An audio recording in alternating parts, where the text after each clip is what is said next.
হরি ওম সবাইকে।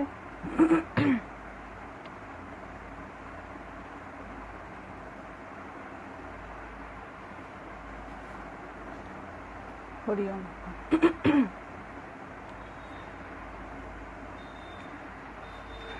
আজকে আমরা মহাভারত থেকে আলোচনা করব। বলাই ছিল পোস্টে মহাভারতের ভীষ্ম পর্ব থেকে। শোনা যাচ্ছে কিনা একটু বলবেন? হ্যাঁ, একটু শোনা যাচ্ছে কিনা বলবেন। Hope sound is okay.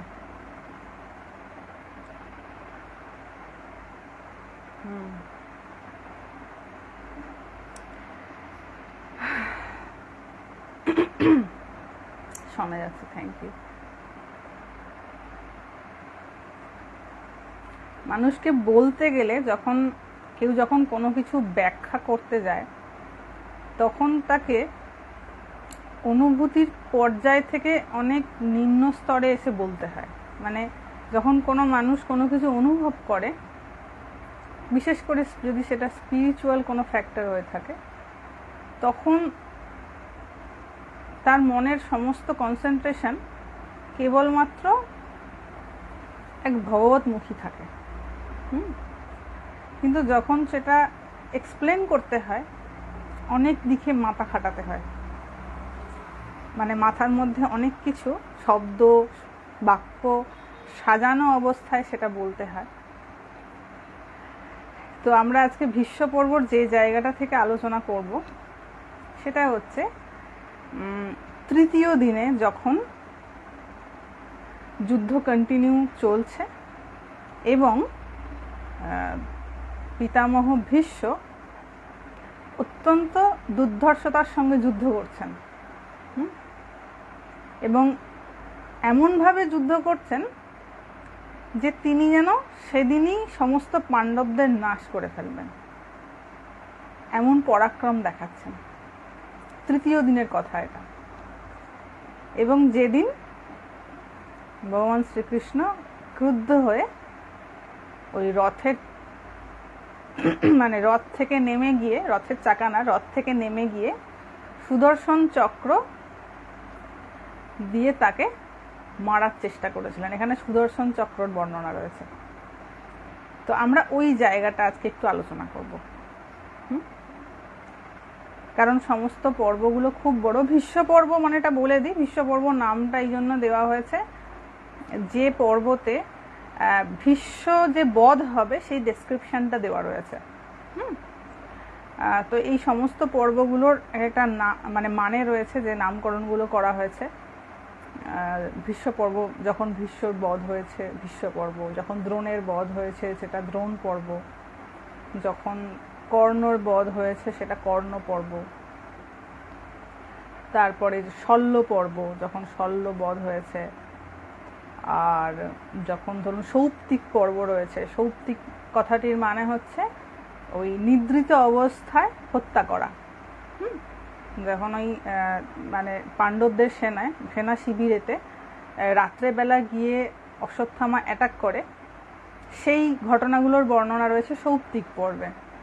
তারপর শান্তি পর্ব মানে যুদ্ধ শেষে যে শান্ত হয়ে গেছে চারিদিক, আর যুদ্ধ হচ্ছে না, এই অবস্থাটাকে বলা হচ্ছে শান্তি পর্ব। তারপরে হচ্ছে স্ত্রী পর্ব, মানে যারা যুদ্ধে মারা গেছেন তাদের আত্মীয় স্বজনরা, যারা স্ত্রী ছিলেন, সেটা মা হতে পারে বা তার স্ত্রী হতে পারে, আত্মীয় স্বজনরা, তারা সবাই যে আর্তনাদ করছেন শোকে, সেটাকে নাম দেয়া হয়েছে স্ত্রী পর্ব। তো এইভাবে বিভিন্ন পর্বে যে নামকরণগুলো করা হয়েছে সেগুলো খুব ভ্যালিড এবং জাস্টিফায়েবল। তো আমরা সোজা চলে যাই ওই জায়গাটায়। তৃতীয় দিনে যুদ্ধ শুরু হয়ে গেছে। কৌরবদের সেনাপতি হচ্ছেন ভীষ্ম। ভীষ্ম 10 দিন পর্যন্ত যুদ্ধ করবেন। ভীষ্মের যেই শরীর ত্যাগ হবে, ভীষ্ম যখন মানে পড়ে যাবেন, সরসজ্জায় পড়ে যাবেন, তারপরে সেই সেনাপতিত্ব দেওয়া হবে দ্রোণকে। তো এখন প্রথম 10 দিনে সেনাপতিত্ব করেছিলেন ভীষ্ম, আর পাণ্ডবদের পক্ষে সেনাপতি ছিলেন ধৃষ্টদ্যুম্ন। দ্রৌপদীর ভাই ধৃষ্টদ্যুম্ন, তিনি সেনাপতি ছিলেন। এবার যিনি সেনাপতি ছিলেন তারই ডিসিশনে ওই ব্যূহ রচনা করা হতো। আমরা ব্যূহর কথা নিশ্চয়ই শুনেছি, ব্যূহ রচনা করা হতো। তো ভীষ্ম গরুর ব্যূহ রচনা করেছে তৃতীয় দিন, আর ধৃষ্টদ্যুম্ন সে অর্ধচন্দ্রাকার ব্যূহ রচনা করেছে। দুজনের প্ল্যানিং অনুযায়ী ব্যূহ রচনা করেছে, এ ওকে অ্যাটাক করবে, ও ওকে অ্যাটাক করবে। এইবার যুদ্ধ শুরু হয়ে গেছে একে অপরের সঙ্গে। অর্জুনের বাণে বা ডেসক্রিপশনটা দেখা যাক। অর্জুনের বাণে আহত হয়ে কৌরব সেনা বিষাদ এবং ভয়ে কম্পিত হয়ে পলায়ন করতে লাগলো। অর্জুন এমন যুদ্ধ করতে শুরু করে দিয়েছে, কৌরবদের যারা সেনারা ছিল তারা ভয়েতে পালাতে শুরু করে দিয়েছে। তাদের পালাতে দেখে ভীষ্ম এবং দ্রোণ ক্রোধান্বিত হয়ে শত্রুদের বাধা দিলেন। তারা যেহেতু মেন ক্যারেক্টার, কৌরবদের পক্ষে মেন সেনাদের মধ্যে প্রধান, যোদ্ধাদের মধ্যে প্রধান, তো তারা সবাইকে বাধা দিচ্ছেন যে তোমরা পালাচ্ছ কেন। তাদের ফিরতে দেখে অন্য যোদ্ধারাও লজ্জিত হয়ে ফিরে এলো। যাদেরকে ডেকেছে সেনা প্রধানরা ফিরে চলে এসেছে, ওদের দেখে অন্যরাও ফিরে চলে এসেছে। এবার দেখুন দুর্যোধন ভীষ্মকে কি বলছে, অ্যাকচুয়ালি তাতাবে, তাতানোর পরেই ভীষ্ম মারাত্মকভাবে যুদ্ধ করতে শুরু করে দেবে। কি বলছেন? বলছেন, পিতামহ আমি যা বলছি আপনি কৃপা করে একবার শুনুন। যতক্ষণ আপনি ও আচার্য দ্রোণ জীবিত আছেন ততক্ষণ আমাদের সৈন্যদের এইভাবে রণক্ষেত্র ছেড়ে চলে যাওয়া মোটেই গৌরবের বিষয় নয়। আমি কখনো মনে করি না যে পাণ্ডবরা আপনাদের সমান যোদ্ধা। এটা তো খুব স্বাভাবিক যে দুর্যোধন প্রথম থেকেই এটা ভাবতো যে পাণ্ডবদের আমি হারিয়ে ফেলবো, তবেই না যুদ্ধ করতে নেমেছে।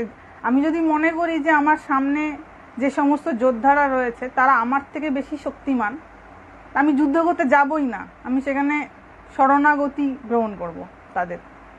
কিন্তু যখন আমি মনে করব যে আমি পাওয়ারফুল, আমি যদি ওদের অ্যাটাক করি, ওদের মেরে ফেলতে পারি, তখনই আমি যুদ্ধের প্রস্তুতি নেব জেনারেলি।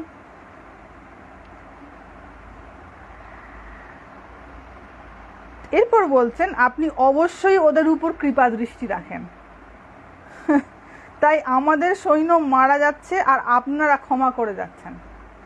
দুর্যোধনের তো প্রথম থেকে এটা কমপ্লেন ছিল ভীষ্ম আর দ্রোণের উপরে যে আপনারা পাণ্ডবদের বেশি ফেভার করছেন, ওই জন্যই ওরা মরছে না, নাহলে এতক্ষণে মরে যাওয়ার কথা। যদি এই ব্যাপারই হয়ে থাকে তাহলে আমাকে প্রথমেই বলা উচিত ছিল যে আমি পাণ্ডবদের সঙ্গে, ধৃষ্টদ্যুম্নর সঙ্গে এবং সাত্যকীর সঙ্গে যুদ্ধ করব না। ভীষ্মকে দেখা যাচ্ছে পঞ্চ পাণ্ডবের সঙ্গে, ধৃষ্টদ্যুম্নর সঙ্গে আর সাত্যকীর সঙ্গে যুদ্ধ করছে না, অন্যান্য সেনার সঙ্গে যুদ্ধ করছে। তো ওই জন্য দুর্যোধন তাকে পিঞ্চ করা কথা বলা শুরু করে দিয়েছে। মানে এটা অ্যাকচুয়ালি দুর্বল জায়গায় আঘাত করা। যখন আমরা কোনো কথা শুনি না, দেখা যায় একটু দুর্বল জায়গায় আঘাত করলে আমাদের খুব লাগে। ধরুন কোনো একটা হাতের মধ্যে কিছু ফুটে গেল, আমরা টেনে বের করে ফেলবো, দুদিনে ব্যথা সেরে যাবে, কিন্তু চোখের মধ্যে কিছু ফুটে গেলে তখন বড্ড লাগবে, চোখটা খারাপও হয়ে যেতে পারে। কেন না? এটা সেন্সিটিভ জায়গা, এটা হচ্ছে আমাদের সেন্সিটিভ জায়গা এবং খুব ইম্পর্টেন্ট একটা জায়গা চোখটা। ঠিক তেমনি প্রত্যেকটা মানুষের এক একটা দুর্বল জায়গা থাকে যেটা খুব সেন্সিটিভ, সেখানে একটুখানি টোকা মারলেই এত জোরে লাগে। তো ভীষ্মর সেন্সিটিভ জায়গায় আঘাত করা শুরু করে দিয়েছেন। বলছেন, তখন আপনার আচার্যের এবং কৃপাচার্যের কথা শুনে আমি কর্ণের সঙ্গে নিজের কর্তব্য বিচার করে নিতাম, আর যদি আপনি এই যুদ্ধরূপ সংকটের সময় আমাকে ত্যাগ করার কথা ভেবে না থাকেন তাহলে নিজ নিজ পরাক্রম অনুযায়ী যুদ্ধ করা উচিত। বারবার খালি কি করছেন, তার যে ক্ষত্রিয়োচিত ধর্ম, মানে সে যে পক্ষে রয়েছে তাকে যে সেই পক্ষ থেকেই যুদ্ধ করতে হবে, দুর্যোধন বারবার সেটা মনে করিয়ে দিচ্ছেন যে আপনার যতই স্নেহ থাকুক, ভালোবাসা থাকুক পাণ্ডবদের প্রতি, তাদের প্রতি কিন্তু করুণা করাটা এই ধর্মযুদ্ধে কখনোই উচিত হবে না। এইবার ক্রোধান্বিত হয়ে ভীষ্ম খুব রেগে গেছে। এনাদের আবার রাগও খুব তাড়াতাড়ি চলে আসতো, তো খুব রেগে গেছেন। রেগে গিয়ে ঠিক করেছেন, ঠিক আছে আজ আমি তেড়ে ফুঁড়ে যুদ্ধ করব, আমি একাই পাণ্ডবদের সৈন্য সমেত পিছু হটিয়ে দেব বলে দিয়েছেন। খুব খুশি দুর্যোধন, খুব খুশি হয়ে গেছে, কারণ জানে ভীষ্ম যে অজেয় ছিল কিনা, তার ক্ষমতার সামনে। এবার দেখবেন কিরকম, এখানে তো ডেসক্রিপশন দেওয়া রয়েছে তিনি কিরকম পরাক্রমশালী ছিলেন আর পাণ্ডবদের কাদের সঙ্গে যুদ্ধ করতে হয়েছিল। আচ্ছা, সেদিনের প্রথমার্ধ পার হয়ে গেছে, তৃতীয় দিনের যুদ্ধ শুরু হয়েছে, প্রথমার্ধ যুদ্ধ পার হয়ে গেছে, মানে ওই 12টা 1টা দুপুর হয়ে গেছে, তারপরে দ্বিতীয়ার্ধের যুদ্ধ শুরু হয়েছে। সূর্য পশ্চিম দিকে অগ্রসর হল, মানে একটু পশ্চিম দিকে হেলেছে সামান্য। অগ্রসর হলে পাণ্ডবরা যখন বিজয়ের খুশি উপভোগ করছেন, মানে ওই যে পালিয়ে গেছে কৌরবদের সেনারা, এইটা দেখে আনন্দ করছে পাণ্ডবরা, তখন পিতামহ ভীষ্ম দ্রুতগামী ঘোড়ায় রথ জুড়ে পাণ্ডব সেনাদের দিকে এগোলেন। তার সঙ্গে বিশাল সৈন্যবাহিনী ছিল এবং আপনার পুত্ররা, মানে সঞ্জয় যেহেতু এটা শুনে ধৃতরাষ্ট্রকে বলছে, ওই জন্য আপনার পুত্র বলে সম্বোধন করেছে, মানে ধৃতরাষ্ট্রের পুত্রগণ কৌরবরা চারিদিক থেকে তাকে রক্ষা করছিলেন, মানে ভীষ্মকে রক্ষা করছিলেন। সেই সময় কৌরবদের সঙ্গে পাণ্ডবদের রোমহর্ষণকারী সংগ্রাম আরম্ভ হলো। রোমহর্ষণকারী মানে গায়ে কাঁটা দেবে এমন যুদ্ধ আরম্ভ হয়েছে। আমরা সেসব কল্পনা করতে পারবো না সেসব কেমন, মানে যাকে বলে রক্তের বন্যা বয়ে যাওয়া, রক্তের স্রোত বয়ে যাওয়া, এইরূপ যুদ্ধ আরম্ভ হয়েছে। কারণ শুধু যে সেনা মরছে তা তো নয়, হাতি ঘোড়া যে সমস্ত আরো প্রাণীরা ছিল তাদেরও দেহত্যাগ হয়েছে সেই যুদ্ধে। হাজার হাজার যোদ্ধার মস্তক, কল্পনা করা যায়, হাজার হাজার যোদ্ধার মস্তক ও হাত কেটে মাটিতে পড়তে লাগলো, কারণ একে অপরকে কাটছে কিনা, একে অপরকে মারছে। রক্তের নদী প্রবাহিত হতে লাগলো। তখন কৌরব ও পাণ্ডবদের মধ্যে যে যুদ্ধ শুরু হলো তেমন কখনো দেখা বা শোনা যায়নি, এমন যুদ্ধ শুরু হয়েছে। কারণ ভীষ্ম অত্যন্ত ক্রুদ্ধ হয়ে নিজের সমস্ত শক্তি দিয়ে যুদ্ধ করা শুরু করে দিয়েছে। ঠিক যেমন সাপ ক্রুদ্ধ হলে যখন দংশন করে তার সমস্ত বিষ ঢেলে দেয়, যেখানে যাকে দংশন করছে ক্রুদ্ধ হয়ে সমস্ত বিষটা ঢেলে দেয় তো। এবং যখন আমি এরকমও দেখেছি, যখন ধরুন কোনো সাপ সে হয়তো ধরা পড়ে গেছে, জালে পড়ে গেছে, যে প্রচণ্ড ক্রুদ্ধ হয়তো সাপ বা বিষধর সাপ, তার সামনে যখন কোনো কাঠ রাখা হয়েছে, সে ওই দাঁতটা দিয়ে যখন ওটাকে মোচড় দিচ্ছে কাঠটাকে, তখন কটকট কটকট কটকট করে আওয়াজ হচ্ছে, মানে ক্রুদ্ধ হয়ে গিয়ে যখন ওই দাঁতটাকে ওই কাঠটার মধ্যে চিপে ধরছে। তো এইরকম ভীষ্ম তার সমস্ত শক্তি দিয়ে যুদ্ধ করা শুরু করে দিয়েছে, সমস্ত বিষ উগড়ে দেবে, ক্রোধের বিষ। রণভূমিতে তিনি এত দ্রুততার সঙ্গে বিচরণ করছিলেন যে পাণ্ডবরা এক ভীষ্মকে হাজার ভীষ্ম রূপে দেখতে লাগলেন। দেখুন দৈবী ক্ষমতা কেমন জিনিস, ভীষ্মের সেটা ছিল তো দৈবী ক্ষমতা। তো একটাই ভীষ্ম, কিন্তু পাণ্ডবরা দেখছে হাজার ভীষ্ম। যোগ শক্তি এমন জিনিস। যারা তাকে পূর্ব দিকেই দেখেছেন তারা পশ্চিম দিকে মুখ ফেরাতেই তাকে সেদিকে দেখতে পেল। একই সময়ে তাকে উত্তর ও দক্ষিণ দিকেও দেখা গেল, সব দিকে ভীষ্মকে দেখতে পাচ্ছে, এমন পরাক্রম দেখাতে শুরু করেছেন। এইভাবে যুদ্ধক্ষেত্রে সর্বত্র তাকেই দেখা যেতে লাগলো, যেদিকে তাকানো যাচ্ছে তাকেই দেখা যাচ্ছে। পাণ্ডবরা কেউই তাকে দেখতে পাচ্ছিলেন না, এমন একটা সিচুয়েশন হয়েছে, পাণ্ডবরা কেউই তাকে দেখতে পাচ্ছিলেন না, শুধু তার ধনুক নিক্ষিপ্ত অসংখ্য বাণ দেখছিলেন। ধনুক থেকে বেরোনো বাণ বেরোচ্ছে, অসংখ্য বাণ পাণ্ডবদের উপর, মানে যারা পাণ্ডব সেনা রয়েছে সেই সেনার উপর অসংখ্য বাণ পড়ছে, খালি এটা দেখা যাচ্ছে, ভীষ্মকে দেখা যাচ্ছে না, এমন পরিস্থিতি হয়েছে। সৈন্যরা হাহাকার করে উঠেছে, সবার এবার মৃত্যু অবশ্যম্ভাবী এমন একটা পরিস্থিতি তৈরি হয়েছে যে এবার আর বাঁচা মুশকিল। সবাই হাহাকার করে মানে প্রাণের মায়ায় চিৎকার করে উঠেছে, সবারই তো প্রাণের মায়া রয়েছে, কেউই তো মরতে চায় না না। তো সৈন্যরা হাহাকার করে উঠল। ভীষ্ম তখন অতি মানব হয়ে বিচরণ করছেন, সাধারণ মানুষের ক্ষমতার থেকে অনেক অত্যধিক ক্ষমতা সম্পন্ন যিনি, তাকে বলা হয় অতি মানব। তো তিনি অতি মানব, তখন আর মানুষ রূপে তিনি নেই। তার কাছে হাজার হাজার রাজা এমন ভাবে মারা পড়ছিল যেমন ভাবে অগ্নিতে পতঙ্গ মারা পড়ে। দেখেছেন নিশ্চয়ই, আগুনের দিকে যখন পতঙ্গ ধেয়ে আসে, হাজার হাজার পতঙ্গ অগ্নিতে যখন জ্বলে পুড়ে যায়, ঠিক সেরকম ভাবে ভীষ্ম বধ করছিলেন।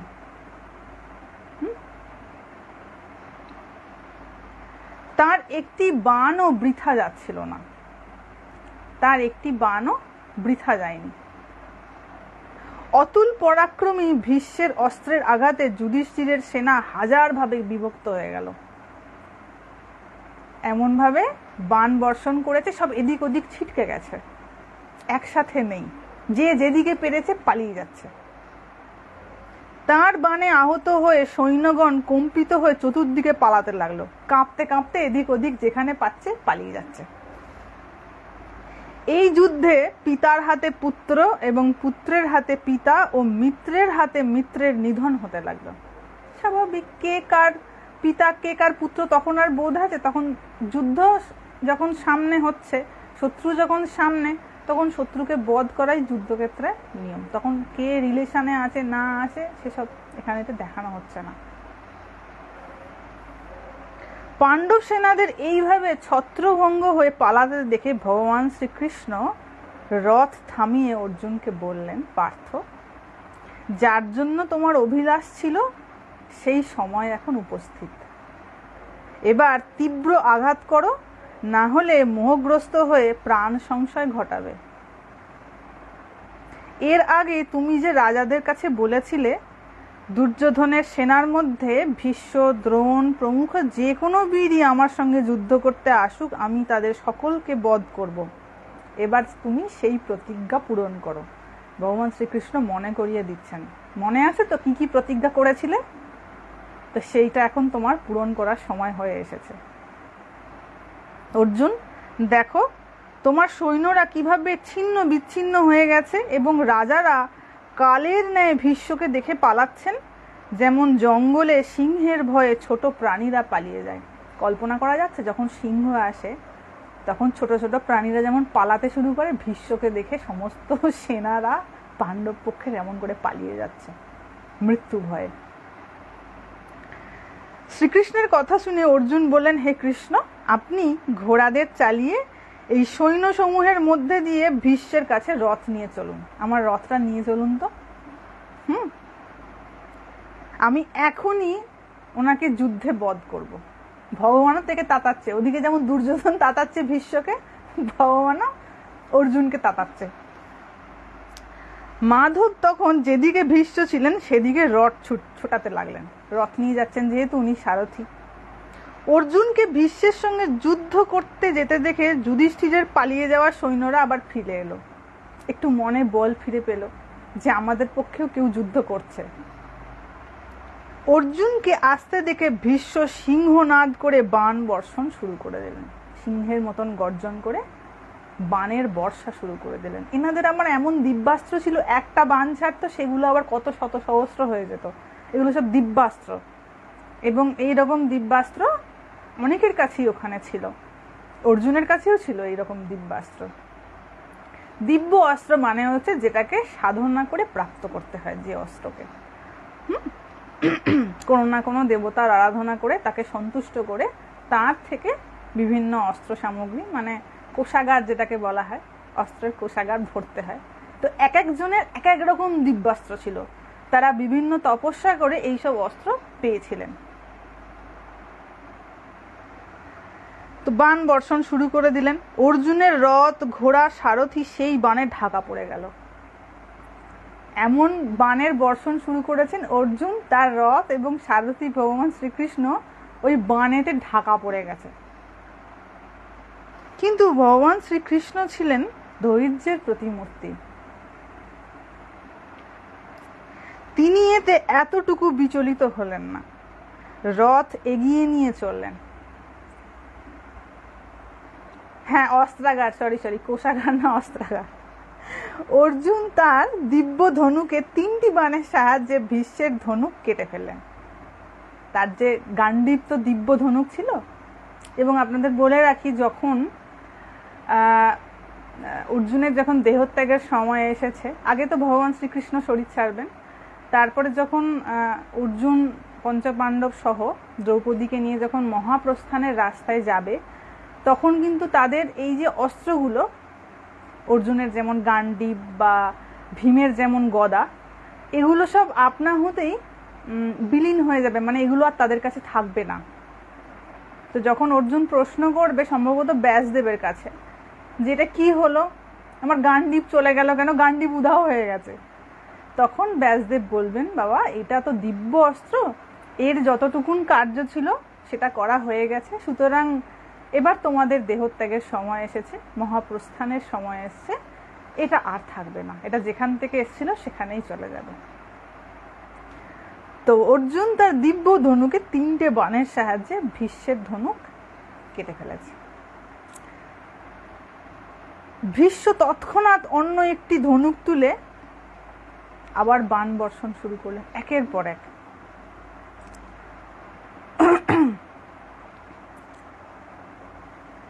পার্থের অত্যন্ত প্রশংসা করে তিনি অর্জুনের রথের উপর বাণ বর্ষণ করতে লাগলেন।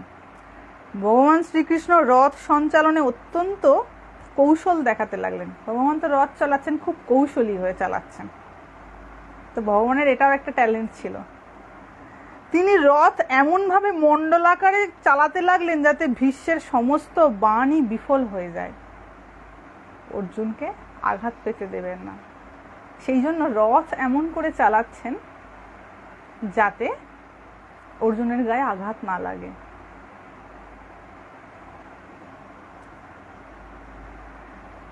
তাই দেখে ভীষ্ম তীক্ষ্ণ বাণে শ্রীকৃষ্ণ ও অর্জুনকে আঘাত করতে লাগলেন।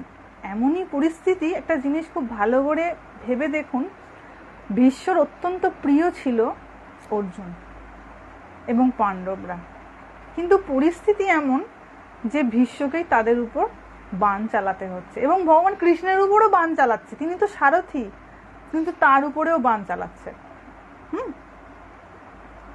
দিয়ে আঘাত করতে লাগলেন। তারপরে তার নির্দেশে এইবার ভীষ্ম কি নির্দেশ দিয়েছে, যতজন রয়েছে অন্যান্য রথী তাদেরকে বলছেন, তোমরা অর্জুনের উপর আক্রমণ শুরু করো। সবাই মিলে একসাথে আক্রমণ করতে শুরু করে দিয়েছে। তাদের মধ্যে কারা কারা রয়েছে, দ্রোণ রয়েছে, বিকর্ণ রয়েছে। কর্ণ এখনো যোগদান করেনি বাবা, কারণ কর্ণর সঙ্গে ভীষ্মর ঝামেলা হয়েছিল। কর্ণ বলেছিল, যতক্ষণ আপনি যুদ্ধ করবেন আমি যুদ্ধক্ষেত্রে যাব না। তাই ভীষ্ম পর্ব শেষ হলে যখন থেকে দ্রোণ পর্ব শুরু হবে, তখন থেকে কর্ণ যুদ্ধে অংশগ্রহণ করবে। তো তাদের মধ্যে কারা কারা ছিলেন, এক দ্রোণ, বিকর্ণ, জয়দ্রথ, কৃতবর্মা, কৃপাচার্য। কৃতবর্মার কথা একটুখানি বলে দিই। কৃতবর্মা হচ্ছেন ভগবান শ্রীকৃষ্ণের যে নারায়ণী সেনা ছিল, তার যারা সেনা নায়ক ছিলেন তাদের একজন হচ্ছেন কৃতবর্মা, যিনি কৌরবদের পক্ষ থেকে যুদ্ধ করছিলেন। তিনি অ্যাকচুয়ালি বৃষ্ণি বংশের সেনানায়ক ছিলেন এবং নারায়ণী সেনার সেনানায়ক ছিলেন, মানে ভগবান শ্রীকৃষ্ণের তরফে যাদব ছিলেন। কিন্তু যেহেতু নারায়ণী সেনাটা ভগবান শ্রীকৃষ্ণ কৌরবদের দিয়ে দিয়েছিলেন, তাই কৃতবর্মাকে কৌরবদের হয়ে যুদ্ধ করতে হয়েছিল বাধ্য হয়ে। তো ভীষ্ম আদেশ করলেন, তোমরা সবাই মিলে বাণ বর্ষণ শুরু করো। কমসে কম 15 থেকে 20 জন রথী, মহারথী, তারা একসাথে অর্জুনের উপর বাণ ছোড়া শুরু করে দিয়েছে। তাঁদের এই অবস্থা দেখে সাত্যকী সহসা সেখানে এলেন অর্জুনের সহায়তা করার জন্য। সাত্যকী অর্জুনের হেল্প করার জন্য চলে এসেছে। এইবার তারপরে দেখা যাচ্ছে এই রকম অবস্থায় সেনারা আবার পালিয়ে যাচ্ছে ভয়েতে। যুধিষ্ঠির তাদেরকে যত ডাকছেন, আরে পালিয়ে যাওয়া ক্ষত্রিয়ের ধর্ম নেই, প্রাণের মায়া তো না, প্রাণের মায়া ছাড়াটা তো এত সহজ ব্যাপার নয়। মৃত্যু যখন সামনে এসে উপস্থিত হয় তখন সব বীরবত্তা কোথায় চলে যায়, তাই না? যারা যত বেশি অহংকার করে তারা মৃত্যুর স্বরূপ সম্পর্কে এখনো তার মানে অবগত হয়নি, ওই জন্যই অহংকার রূপ নিয়েছে। এবার যত যুধিষ্ঠির ডাকছেন যে বাবা চলে এসো, ক্ষত্রিয়ের ধর্ম নয় এটা, যুদ্ধে পালানো, ওরা তত পালিয়ে যাচ্ছে। তারপরে ভগবান শ্রীকৃষ্ণ দেখলেন পাণ্ডব সেনাদের প্রধান রাজারা রণক্ষেত্র ছেড়ে চলে যাচ্ছেন, অর্জুন হেরে যাচ্ছেন এবং ভীষ্ম বীর বিক্রমে যুদ্ধ করছেন। এটা ভগবান শ্রীকৃষ্ণ দেখতে পেয়েছেন। তিনি তা সহ্য করতে পারলেন না। তিনি সাত্যকীর প্রশংসা করে বললেন, যেহেতু সাত্যকী এগিয়ে এসেছে অর্জুনের সহায়তা করার জন্য, তিনি সাত্যকীর প্রশংসা করে বললেন, হে বীর, যারা পালিয়ে যাচ্ছে তাদের পালাতে দাও, যারা চলে যেতে চাইছে তাদের চলে যেতে দাও, যারা দাঁড়িয়ে আছে তারাও চলে যাক, আমি এদের উপর নির্ভর করি না। ভগবান কৃষ্ণ বলছেন, আমি এদের কারোর উপর নির্ভর করি না। তুমি দেখো আমি এখনই ভীষ্ম আর দ্রোণকে রথ থেকে মেরে হত্যা করছি, এমন রেগে গেছেন ভগবান।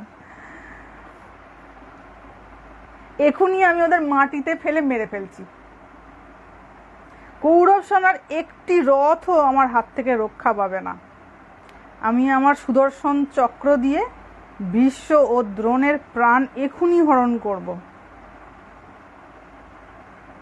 এই কথা বলে শ্রীকৃষ্ণ ঘোড়ার লাগাম ছেড়ে হাতে সুদর্শন চক্র নিয়ে রথ থেকে লাফিয়ে নেমে পড়লেন। সেই চক্র সূর্যের ন্যায় জ্যোতি সম্পন্ন। ভগবানও রেগে যান। হ্যাঁ, ভগবানের ক্রোধ হয় তখন যখন কোনো মানুষের অন্যায়টা অত্যন্ত পরিমাণে বেড়ে যায়। কারণ যখনই ধর্মের গ্লানি হয় তখনই প্রকৃতি কোনো না কোনো একটা বিপরীত রূপ নেয়, যেটা নর্মাল চলছে সেটা নর্মাল থাকে না, বিকট রূপ নেয়। তো সূর্যের ন্যায় জ্যোতি সম্পন্ন এবং তার প্রভাব বজ্রের ন্যায় অমোঘ। এই সুদর্শন চক্র সম্পর্কে একটা জায়গা আপনাদের বলি, খুব সুন্দর জায়গা, এটা একটু জানা দরকার, অনেকেই জানেন না ব্যাপারটা। সুদর্শন চক্র নিয়ে যেহেতু উনি নেমেছেন যুদ্ধ করতে ভীষ্মের বিরুদ্ধে, এই সুদর্শন চক্রটা নিয়ে ছোট্ট করে একটু বলে নিই। একবার কি হয়েছে, অশ্বত্থামা, এই প্রসঙ্গ সুদর্শন চক্র প্রসঙ্গে একটুখানি বলে নিচ্ছি। একবার কি হয়েছে, অশ্বত্থামা ভগবান কৃষ্ণের ওখানে গিয়ে উপস্থিত হয়েছে। সেইখানে গিয়ে সে ভগবান কৃষ্ণকে কি বলে যে, দেখুন আমার কাছে তো ব্রহ্মাস্ত্র রয়েছে, আমি পিতার কাছ থেকে প্রাপ্ত হয়েছি, তো আপনি এক কাজ করুন। ভগবান শ্রীকৃষ্ণকে উনি বলেছিলেন, আপনি এক কাজ করুন, আমার ব্রহ্মাস্ত্র আপনি নিয়ে নিন, আপনার ওই সুদর্শন চক্রটা আমাকে দিয়ে দিন।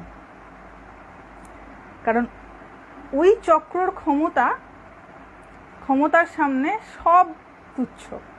এই জন্য আর যাদের একটু ক্ষমতার লালসা থাকে তারা দেখে কোথায় গেলে একটুখানি আমার বেশি বেনিফিট হবে। তো তিনি প্রার্থনা করেছেন, আমাকে চক্রটা প্রদান করুন, আর পরিবর্তে আমি আপনাকে ব্রহ্মাস্ত্র দিচ্ছি। অশ্বত্থামার কাছে ব্রহ্মাস্ত্র ছিল। তখন ভগবান শ্রীকৃষ্ণ বললেন, দেখো বাবা, আমার ধনুক, শক্তি, চক্র, গদা ওখানে রয়েছে, এর মধ্যে তুমি যেগুলি নিতে চাও তা আমি তোমাকে দিচ্ছি, তোমার যেটা লাগে বলো, আমি দিয়ে দিচ্ছি তোমাকে। কিন্তু তুমি যা ওঠাতে পারো আর যেটি দ্বারা যুদ্ধ করতে পারো সেই অস্ত্র নিয়ে যাও, আর আমাকে যে অস্ত্র দিতে চাও তারও প্রয়োজন নেই। বাবা, তুমি যেটা নিয়ে, তুমি যে অস্ত্রটাকে চালাবে, সেই অস্ত্রটাকে ওঠানোর ক্ষমতাটা তো তোমার থাকতে হবে। তুমি অস্ত্রটা প্রয়োগ করবে কেমন করে? মানে তরবারি দিয়ে যুদ্ধ করতে গেলে তরবারিটাকে হাতে তুলতে হবে, তাই না? তো ভগবান সেটা বলছেন, তুমি যে সুদর্শন চক্রটা নিয়ে যুদ্ধ করবে, তুমি অস্ত্রটাকে তুলতে হবে তো তোমাকে, তুমি অন্য কিছু নাও। এইবার ভগবান বলছেন, তখন সে আমার কাছে স্পর্ধা দেখিয়ে 1000 মুখ বিশিষ্ট নাভি সম্পন্ন চক্রটি নিতে চায়। অর্থাৎ এখানে জানা গেল সুদর্শন চক্র যেটি, তার চারপাশে যে খাঁজ খাঁজ করে কর্নারগুলো রয়েছে, মানে খোঁচা খোঁচা যেগুলো রয়েছে, সেটা প্রায় 1000টা। সরি ফোন এসে গিয়েছিল, এত বিরক্ত লাগবে, অকারণ ফোন চলে আসে, যাই হোক বলার এটা নষ্ট হয়ে যায়। আশা করি শোনা যাচ্ছে এখনো। তো ভগবান বলছেন, যেটা তুমি যুদ্ধ করতে পারবে যেটা নিয়ে, সেটা নিয়েই তো যুদ্ধ করবে, তুমি অন্যগুলো নিয়ে যাও, কারণ এটা 1000টা ওই নাভি সম্পন্ন। তো তখনও সে রাজি হয়নি। আর একবার বলবো, ওই তো ওইখানটাই বলছি, সুদর্শন চক্রর ওখানটা, যে সেটার 1000টা নাভি বিশিষ্ট। কিছুতেই সে মানবে না, অশ্বত্থামা কিছুতে মানতে চাইছে না। তা ভগবান বললেন, ঠিক আছে নিয়ে যাও। সে তৎক্ষণাৎ উঠে বাম হাতে সেটি নেওয়ার চেষ্টা করলো। অশ্বত্থামা যেই হ্যাঁ বলেছে ভগবান, সঙ্গে সঙ্গে উঠে বাঁ হাতে চক্রটাকে তোলার চেষ্টা করছে, কিন্তু সে সেটিকে ওই স্থান থেকে বিন্দুমাত্র নড়াতে পারলো না। তারপর ডান হাত দিয়ে চেষ্টা করলো, ডান হাত দিয়েও তোলার চেষ্টা করেছে, কিন্তু ডান হাত দিয়েও তুলতে পারেনি। তখন সে বিষণ্ণ হয়ে সরে গেল। নিজের উদ্দেশ্যে অসফল হয়ে সে তখন নিরাশ ও বিষণ্ণ হয়ে পড়ল। ভগবান বলছেন, আমি তখন তাকে ডেকে বললাম, বাবা, যার ধ্বজায় বানর চিহ্ন সুশোভিত সেই গান্ডীবধারী অর্জুন দেবতা ও মনুষ্যকুল সকলের মধ্যেই সম্মানিত, মানে অর্জুন সবার কাছে সম্মানিত। যে দেবাদিদেব নীলকণ্ঠ উমাপতি ভগবান শঙ্করকেও দ্বন্দ্বযুদ্ধে সন্তুষ্ট করেছে। অর্জুনের সঙ্গে যখন শঙ্করের যুদ্ধ হওয়া শুরু হয়, ভগবান তো পরীক্ষা নিচ্ছিলেন মহাদেব, তো সে মহাদেবকেও সন্তুষ্ট করেছে, এত ক্ষমতাবান। তার থেকে বেশি প্রিয় জগতে আমার কেউ নাই। অর্জুন আমার সব থেকে প্রিয়, কিন্তু তুমি যা বললে তেমন কথা সে কখনো মুখ দিয়ে বার করেনি। মানে বলছেন, তুমি যে আমার কাছ থেকে এই সুদর্শন চক্র চাইছো, অর্জুনের থেকে প্রিয় আমার কাছে কেউ নেই, সেও কোনোদিনও আমার কাছে এই সুদর্শন চক্রটা চায়নি। আমি 12 বৎসর হিমালয়ে কঠোর ব্রহ্মচর্য পালন করে ভীষণ তপস্যা দ্বারা এই অস্ত্র লাভ করেছি। ভগবানও বলছেন, দেখুন আমাকে তপস্যা করতে হয়েছে। 12 বছর হিমালয়ে কঠোর তপস্যা ও ব্রহ্মচর্য পালন করে এই অস্ত্র আমি লাভ করেছি। সাক্ষাৎ সনৎ কুমার প্রদ্যুম্ন রূপে আমার সহধর্মিনী রুক্মিণীর গর্ভে জন্ম নিয়েছেন, কিন্তু যে চক্র তুমি চাইছো তা সেও কখনো চায়নি। কেউই কখনো তার থেকে এইটা চায়নি। তুমি ভরতবংশের আচার্য দ্রোণের পুত্র এবং সকল যাদব তোমাকে সম্মান করে, তাহলে এই চক্র নিয়ে তুমি কার সঙ্গে যুদ্ধ করতে চাও? ভগবান জিজ্ঞাসা করছেন, নেবে তো বটে, কিন্তু যুদ্ধটা কার সঙ্গে করবে? তুমি তো সবার প্রিয়। এরপর ভগবান বলছেন, আমার এই কথা শুনে অশ্বত্থামা বলল, হে কৃষ্ণ, আমি আপনাকে পূজা করে আপনার সঙ্গেই যুদ্ধ করতে চাই। দেখুন কিরকম কন্ট্রাডিক্টরি কথাবার্তা। আমি আপনাকে পূজা করে আপনার সঙ্গে, যাকে পূজা করবে তার সঙ্গে আমার যুদ্ধ করার ইচ্ছা হবে নাকি? কিরকম ফ্রড টকিং হয়ে গেল না এটা? কিন্তু ভগবানের অজানা তো কিছুই নেই, তার মায়া বোঝা মুশকিল। তো সে এখানে বলছে, অশ্বত্থামা, আমি আপনাকে পূজা করে আপনার সঙ্গে যুদ্ধ করতে চাই, মানে একটু সন্তুষ্ট করে যদি ওই অস্ত্রটা পেয়ে যাই। সত্য বলছি, আমি এই দেব দানব পূজিত আপনার চক্রটি চাইছি, যাতে আমি অজেয় হতে পারি, মানে কেউ আমাকে পরাজিত করতে পারবে না, এইরূপ অবস্থা আমি প্রাপ্ত হব যদি এই সুদর্শন চক্রটা আমার কাছে থাকে। কিন্তু এখন আমি আমার দুর্লভ কামনা পূর্ণ না করেই চলে যাচ্ছি। এই ভয়ঙ্কর চক্রটি বীর শিরোমণি আপনি ধারণ করতে পারেন। এর মতো চক্র জগতে দ্বিতীয় আর নেই, এবং এটি ধারণ করার শক্তি এই সমগ্র সৃষ্টিতে আপনি ব্যতীত আর কারণ নেই। তো ভগবান যে চক্রটা দেখা যায় ভগবানের কাছে, সেটা কোনো সাধারণ জিনিস নয়। এবং আমরা ছবিতে দেখি এইটুকু, হাতের মধ্যে লাগানো রয়েছে এইটুকু, কিন্তু এত ভারী যে অশ্বত্থামার মতন যোদ্ধা, যার কাছে ব্রহ্মাস্ত্র রয়েছে, সেও তুলতে পারেনি। তাকে প্রয়োগ করা তো অনেক দূরের কথা। তো আমরা চলে আসি সেই স্থানে যেখানে ভগবান সুদর্শন চক্র নিয়ে যুদ্ধক্ষেত্রে নেমে পড়েছে। ভগবান শ্রীকৃষ্ণ সবেগে ভীষ্মের উপর আক্রমণ করতে উদ্যত হলেন। তার পায়ের আঘাতে পৃথিবী কেঁপে উঠল। নেমে পড়েছেন তো রথ থেকে, পায়ের আঘাতে পৃথিবী কেঁপে উঠল। সিংহ যেমন মদবত্ত গজরাজের দিকে দৌড়ায়, শ্রীকৃষ্ণও তেমনি ভীষ্মের দিকে এগোলেন। হাতির দিকে যেমন সিংহ এগিয়ে যায় তাকে শিকার করবে বলে, ঠিক তেমনি ভগবান এমন করে ভীষ্মের দিকে তীব্র বেগে এগোতে লাগলেন, তাকে বধ করবেন বলে। তার শ্যাম দেহে পীত অম্বর হাওয়ায় এমন ভাবে উড়ছিল যেন মেঘের উপর বিদ্যুৎ চমকিত হচ্ছে। ভগবানের গায়ে পীত অম্বর, হলুদ রঙের বস্ত্র ছিল। তো হাওয়াতে সেই বস্ত্র, কল্পনা করে দেখুন, হাওয়াতে ভগবানের গায়ে, মানে ভগবান হচ্ছেন গায়ের রং নীল আর আকাশের রঙও নীল। হ্যাঁ, তো শ্রীকৃষ্ণের ওই নীল দেহে যে হলুদ রঙের বস্ত্র রয়েছে, সেইটি হাওয়ায় যখন উঠছে, মনে হচ্ছে যে আকাশে ওই বিদ্যুৎ চমকিত হচ্ছে। ব্যাসদেবের ডেসক্রিপশন ভাবা যায়। তার শ্যাম দেহে পীত অম্বর হাওয়ায় এমন ভাবে উঠছিল যেন মেঘের উপর বিদ্যুৎ চমকিত হচ্ছে। হাতে চক্র নিয়ে তিনি অত্যন্ত জোরে গর্জন করে উঠলেন। তার ক্রোধ দেখে কৌরবদের সংহার ভেবে সমস্ত সৈন্যরা চিৎকার করে উঠল যে ভগবান যখন যুদ্ধ করতে নেমেছে, নাশ অনিবার্য, কেউ আর আটকাতে পারবে না, আর কেউ বাঁচবেও না। চক্র হাতে তাকে দেখে মনে হচ্ছিল যে প্রলয়কালের সংবর্তক অগ্নি সমস্ত জগতের সংহার করতে উদ্যত হয়েছেন, সমস্ত কিছু জ্বালিয়ে ছাই করে ফেলবেন, এত ক্রুদ্ধ হয়ে গেছেন ভগবান। শ্রীকৃষ্ণকে চক্র হাতে আসতে দেখে ভীষ্ম বিন্দুমাত্র ভীত হলেন না। তিনিও তো বীর ছিলেন, তিনি ভয় পাননি।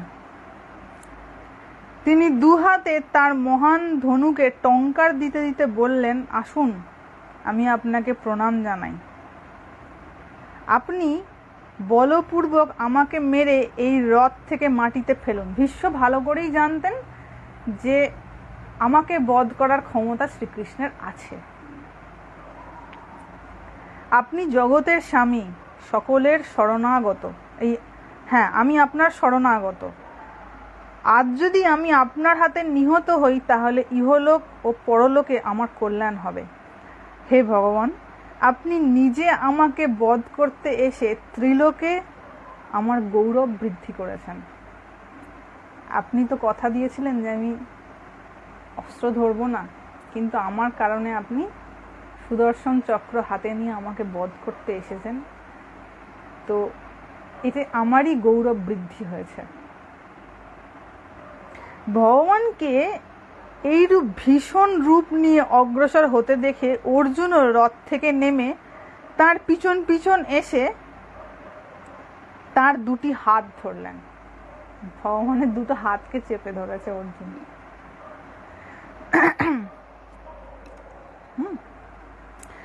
শ্রীকৃষ্ণ অত্যন্ত ক্রুদ্ধ ছিলেন সেই সময়। অর্জুন তার হাত ধরলেও তার রাগ কমল না। ঝড়ে যেমন গাছকে টেনে নিয়ে যায়, তেমনি শ্রীকৃষ্ণ অর্জুনকে টেনে নিয়ে যেতে লাগলেন। একবার কল্পনা করে দেখুন ডেসক্রিপশনটা কেমন দিয়েছে। যখন ঝড় হয়, ভীষণ ঝড় হচ্ছে, ওইরূপ একটা অবস্থা কল্পনা করে দেখুন, যে বড় বড় গাছগুলো পড়ে যায় আর দেখা যায় গাছের ডালগুলো আপনি সরে সরে সরে সরে সরে সরে যাচ্ছে, হয় না যখন প্রচন্ড ঝড় হয়? তো ঝড়ে যেমন ওই গাছের ডালকে টেনে টেনে টেনে টেনে নিয়ে যায়, তো ভগবান তো তার হাত দুটোকে চেপে ধরেছে, এই অর্জুন তো ভগবানের হাত দুটোকে চেপে ধরেছে, কিন্তু শ্রীকৃষ্ণ তখনও ক্রোধ রয়েছে এবং তিনি তখনও ভীষ্মকে বধ করবেন বলে এগিয়ে যাচ্ছেন। তো মনে হচ্ছে মানে ভগবানও এগোচ্ছেন আর হড়কে হড়কে অর্জুনও এগিয়ে যাচ্ছে, ঠিক ওই গাছের ডাল ঝড়েতে সরে সরে যাবার মতো। তো শ্রীকৃষ্ণ অর্জুনকে এমন করে টেনে টেনে নিয়ে যেতে লাগলেন। অর্জুন তখন তার হাত ছেড়ে পায়ে পড়লেন। এইবার অর্জুন পা দুটোকে জড়িয়ে ধরেছে, খুব জোরে তার পা দুটি চেপে ধরলেন, যত গায়ে ক্ষমতা রয়েছে পা দুটোকে চেপে ধরেছে। সবেগে শ্রীকৃষ্ণ আরো 10 পা এগিয়ে গেলে অর্জুন কোনো ক্রমে তার গতিরোধ করলেন। পা ধরলেও ভগবান থামছেন না, এত রেগে গেছেন ভীষ্মের উপরে। আরো 10 পা এগিয়ে গেছেন, অর্জুনও হড়কাতে হড়কাতে গেছে ভগবানের পায়ের সঙ্গে। তারপর তিনি তার মানে ভগবানের গতিরোধ হয়েছে, থেমেছেন। অর্জুন তখন তাকে প্রণাম করে বললেন, হে কেশব, আপনার ক্রোধ শান্ত করুন, আপনি পাণ্ডবদের সহায়ক। আমি ভাই ও পুত্রদের শপথ করে বলছি, যুদ্ধে এতটুকুও শ্লথ ভাব দেখাবো না, প্রতিজ্ঞা অনুসারেই যুদ্ধ করব।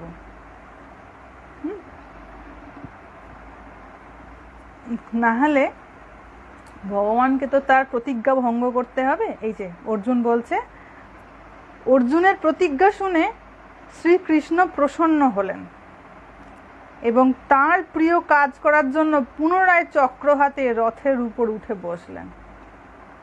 অর্জুন কোন রকমে তার ক্রোধ মানে ভগবানের ক্রোধ একটু শান্ত করতে পেরেছেন, কারণ ভগবানের ভক্তের প্রতি প্রীতিটা এমন থাকে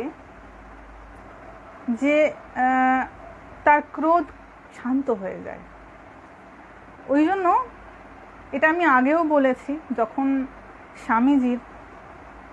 স্বামীজি যখন ক্ষীর ভবানী থেকে ফিরে এসেছেন পূজা দিয়ে, যারা স্বামী শিষ্য সংবাদ পড়েছেন তারা জানেন, ক্ষীর ভবানী থেকে উনি যখন এসেছেন ফিরেছেন, তখন স্বামীজির চোখগুলো লাল হয়ে রয়েছে এবং কারোর সঙ্গে কথা বলছেন না। কারোর সঙ্গে কথা বলছেন না। কেউ জিজ্ঞাসা করলে বলছেন, আমার মাথায় শিব চেপেছে, শিব ভর করেছে। তো এই অবস্থা দেখে গুরু ভাইদের ভয় হওয়া শুরু হয়ে যেত। কিসের ভয়? না এই করতে করতে, কারণ ঠাকুর বলে দিয়েছিলেন, দেখ যেদিন ও নিজের স্বরূপ বুঝতে পারবে সেদিন কিন্তু ওর দেহ থাকবে না।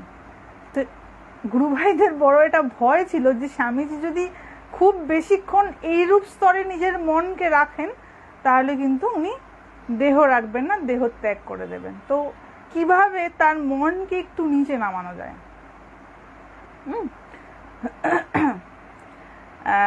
এবং সেই জন্য যখন শিষ্য শরৎচন্দ্র চক্রবর্তী আসলেন, তখন স্বামীজি খুব স্নেহ করতেন, খুব ভালোবাসতেন শিষ্যকে। তো রাখাল মহারাজ, বাবুরাম মহারাজ, এনারা সবাই ওই শিষ্যকে স্বামীজির কাছে পাঠিয়ে দিলেন, বললেন তুই যা তো, গিয়ে দেখ স্বামীজির মনটা একটু নিচু স্তরে আনা যায় কিনা। এই ডেসক্রিপশনটা কিন্তু স্বামী শিষ্য সংবাদে রয়েছে, কারোর কাছে যদি থাকে ওটা পড়তে পারেন। স্বামীজি তখন ক্ষীর ভবানী গিয়েছিলেন, ক্ষীর ভবানীতে তার এক দিব্য অনুভূতি হয়েছিল, সেই সমস্ত নিয়ে ডেসক্রিপশন সেখানে দেওয়া রয়েছে। তো যে কনটেক্সটে এটা বলা যে বাবা ভগবানের ভক্তের প্রতি প্রীতি বা প্রেমটা এমন থাকে যে তিনি তার অতি ক্রুদ্ধ রূপও বা অত্যন্ত ক্রোধ ও সংবরণ করে নিতে পারেন, তার এত ভালোবাসা থাকে তার ভক্তের প্রতি।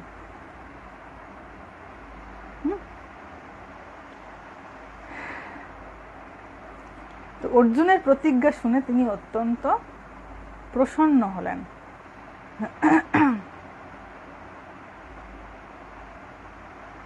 এবং তার প্রিয় কাজ করবার জন্য পুনরায় চক্র হাতে রথের উপর উঠে বসলেন। তিনি তার পাঞ্চজন্য শঙ্খের ধ্বনিতে চতুর্দিক আলোড়িত করলেন। ভগবান কৃষ্ণের যে শঙ্খটা ছিল তার নাম ছিল পাঞ্চজন্য, এবং কে কোন শাঁখ বাজাচ্ছিল পঞ্চ পাণ্ডবদের মধ্যে, এই ডিসক্রিপশনটা গীতার প্রথম অধ্যায়ে রয়েছে, যে কে কি নামক শঙ্খ বাজাচ্ছিল। তো ভগবানের যে শঙ্খটা ছিল সেটা হচ্ছে পাঞ্চজন্য। তো সেই শঙ্খের ধ্বনিতে তিনি চতুর্দিক আলোড়ন করতে শুরু করে দিলেন। অর্জুন তার গান্ডীব, এবার যুদ্ধ শুরু হয়ে গেছে আবার। অর্জুন তার গান্ডীব ধনুক থেকে চতুর্দিকে বাণের বর্ষণ শুরু করলেন।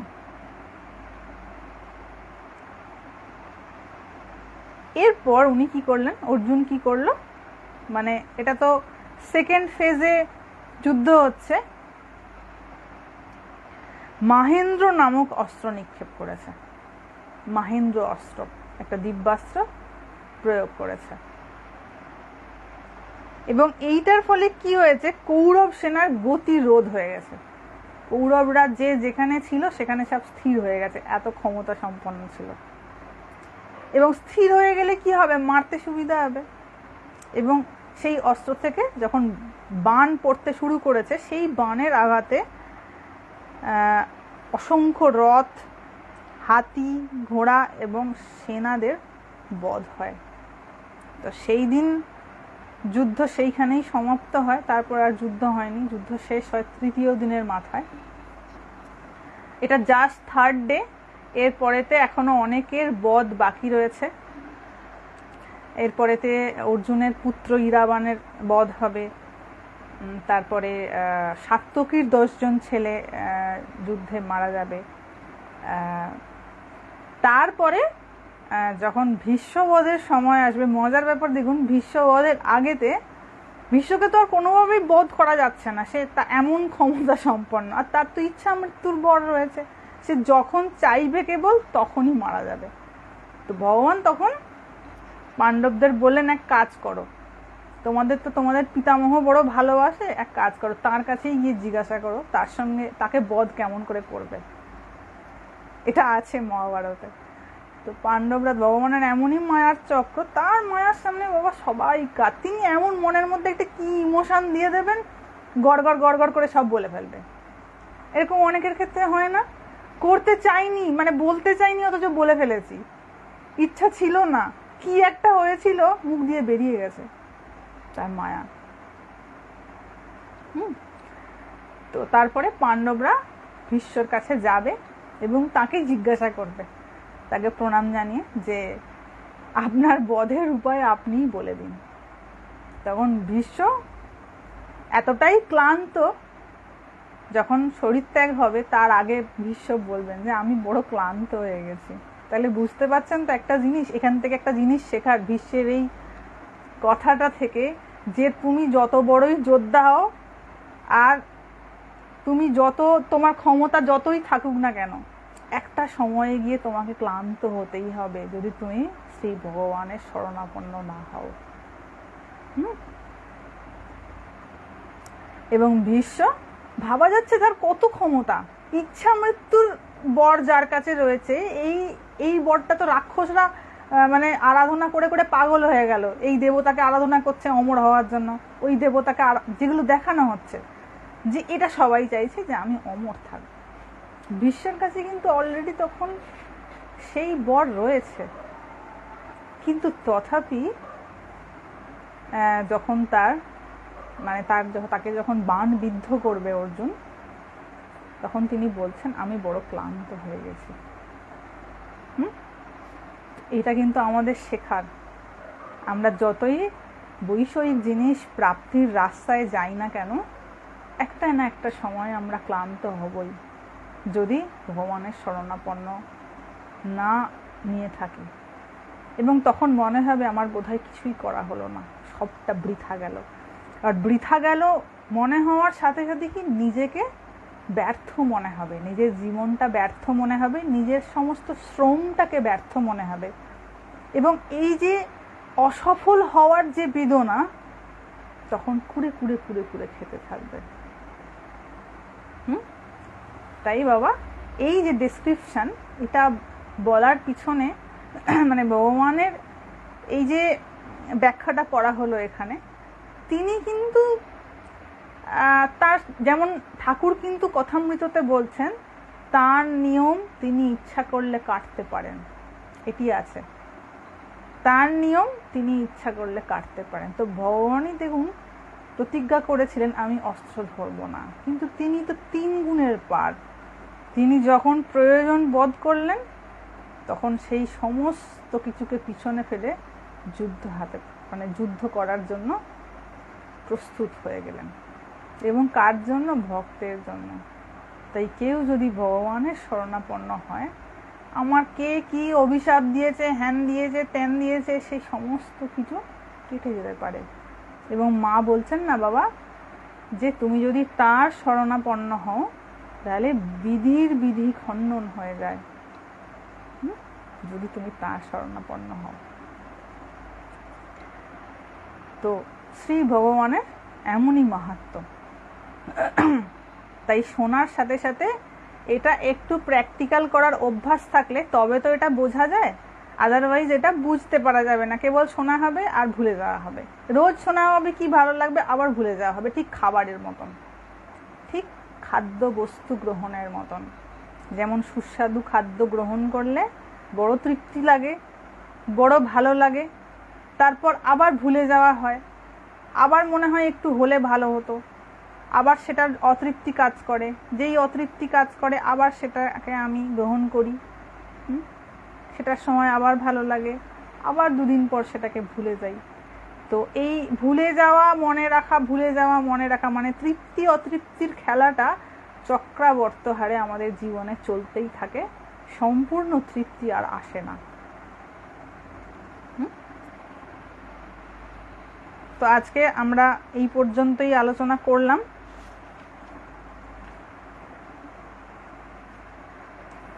মহাভারতের প্রত্যেকটা জায়গায় যে সমস্ত কাহিনীর বর্ণনা করা রয়েছে সেগুলো প্রত্যেকটা খুব শিক্ষামূলক জায়গা।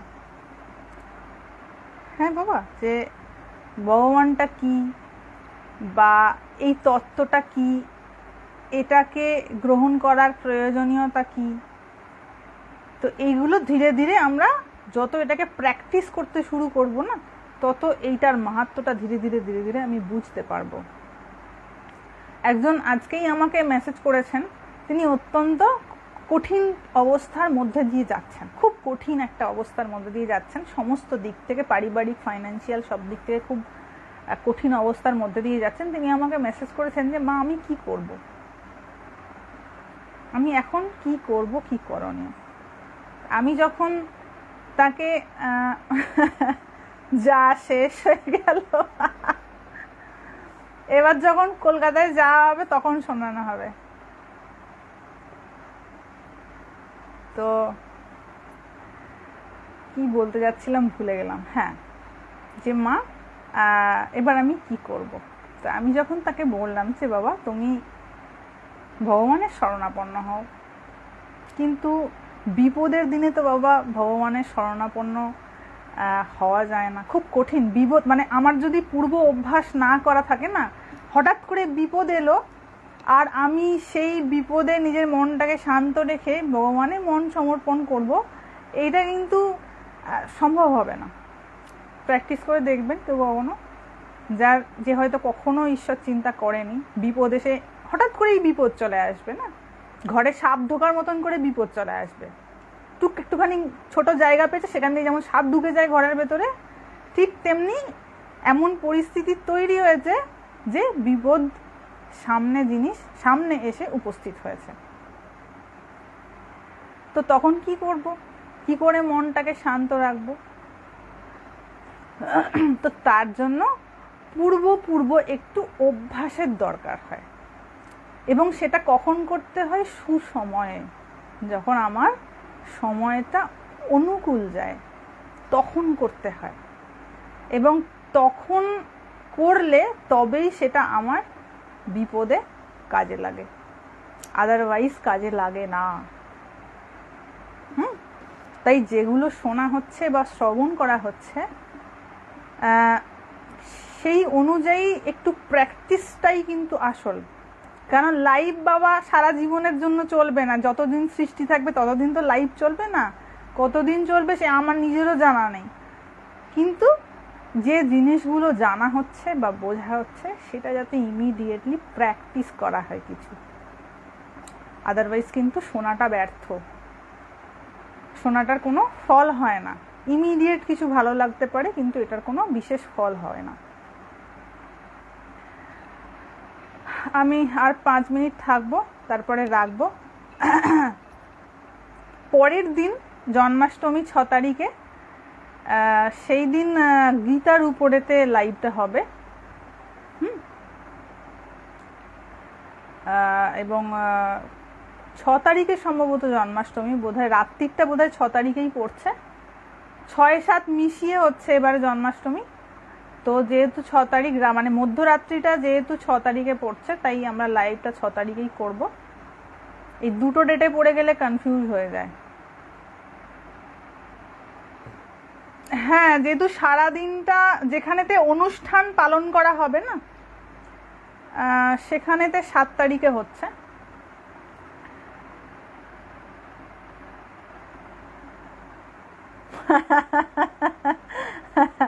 হ্যাঁ, ভাব এমন জিনিস, ভাব যদি কারোর ভাবনার স্তরে সেই জিনিসটা কাজ করে না, তাহলে কিন্তু যেন মনে হবে আমি ওইখানটাতেই দাঁড়িয়ে আছি, বা ওটা আমার সঙ্গেই বোধহয় হচ্ছে।